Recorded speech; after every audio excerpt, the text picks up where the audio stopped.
महेंद्र दिव्यान की कहानी है। उसने बीए तक अभ्यास किया हुआ था और वो उत्तर प्रदेश का रहने वाला था। स्वभाव में मिलनसार होने के कारण मैं बहुत ही जल्द दोस्त बना लेता हूँ। फेसबुक पर मुझे एक दोस्त मिला।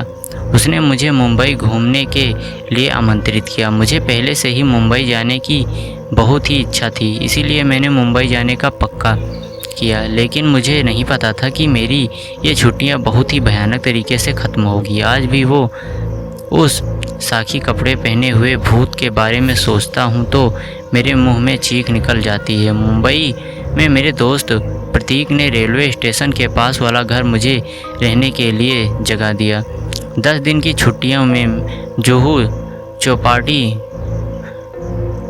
महालक्ष्मी मंदिर, गेटवे ऑफ इंडिया देखने का नक्की किया।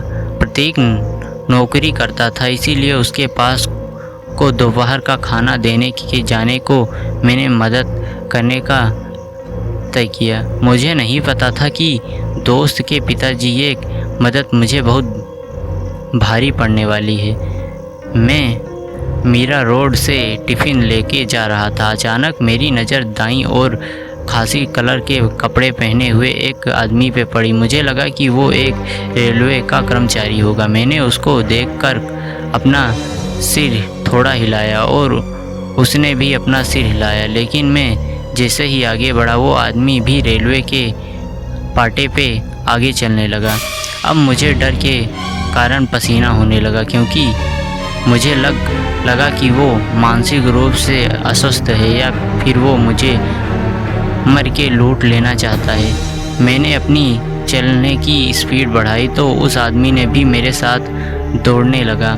दौड़ते दौड़ते अचानक उसने एक पत्थर उठा लिया और दूसरे हाथ में पहले से ही एक लकड़ी थी। जब वो पत्थर लेने के लिए नीचे झुका तब उसकी पीठ मेरी ओर हुई तो मैंने देखा कि उसकी पीठ पे मांस के टुकड़े लटक रहे थे और खून की धार बह रही थी। तब मुझे पता चला कि मेरी उसके साथ मुलाकात हो चुकी है। अचानक ट्रेन की सीटी बजी और सीटी बजने के साथ ही उस आदमी ने चीखें निकाली। मेरे पास तो रूह तक खड़े हो गए और मैं कुछ भी सोचे बिना टिफ़िन फेंक के जोर जोर से दौड़ने लगा। मेरी चप्पल भी रास्ते में ही छूट गई और कंकड़ और पत्थर वाले रास्ते पर 300 मीटर तक दौड़ के हाईवे तक पहुंचा। सन्नाटा और उस सनकी से दूर जाके लोगों की भीड़ देखकर मेरे जान में जान आई, लेकिन डर के कारण मैं रोने लगा। मेरी सांसें इतनी तेज चल रही थी कि थकान के कारण मैं उस हाईवे पे बैठ गया। मुझे रोता हुआ देखकर लोग इकट्ठा हो गए। किसी ने मेरी जेब से फ़ोन निकाल कर मेरे दोस्त से बात किया। मेरा दोस्त टैक्सी में बैठ के उसके पास उसके घर ले गया। प्रतीक के पिताजी ने मुझे उस रेलवे ट्रैक के पास भटकता हुआ हरिया नाम के भूत की दुर्घटना वाली बात बताई।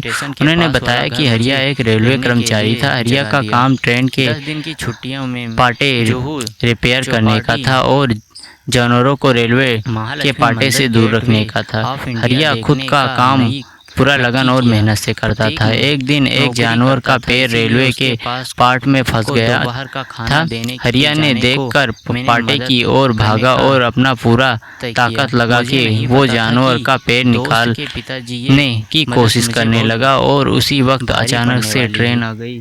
मैं मीरा रोड से टिफ़िन लेके जा रहा था। अचानक मेरी नज़र लेकिन बहुत ही कोशिश करने के बाद हरिया उस जानवर को पाटे से निकाल तो नहीं पाया, लेकिन ट्रेन की आवाज़ के कारण घबरा गया हुआ जानवर अपने सींग से हरिया को उसने भी अपना सिर हिलाया, उछाड़ के पाटे पर फेंक दिया और हरिया की पीठ पर से ट्रेन गुजर गई। शायद यही कारण है कि हरिया ट्रेन के पाटे से गुजर रहे व्यक्ति को ट्रेन से दूर भगा रहा है और बहुत बाद दोपहर में जानवर उस जगह पे जाके जोर जोर से चीख रहे हैं। शायद उनको भी डरा के हरियो रेलवे पाटे से दूर भगाना चाहता है ताकि किसी के साथ उसके दुर्घटना ना हो।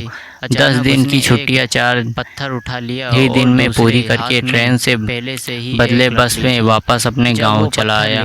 हरिया का भूत नीचे शायद अच्छे इरादे से लोगों को डरा रहा होगा, लेकिन उसको देखने का मेरा अनुभव मुझे आज भी डरा देता है। तो यह कहानी यहीं पर खत्म होती है। लोगों वीडियो अच्छी लगी तो वीडियो को लाइक और चैनल को सब्सक्राइब जरूर कीजिए, क्योंकि अगर वीडियो बनाने में काफ़ी मिलती है। तो बाय बाय गाइस, sayonara। और हाँ, यह स्टोरी किसी भी प्रकार के अंधविश्वास को बढ़ावा नहीं देती है। चीखें निकाली, मेरे पास तो रूह तक खड़े हो गए।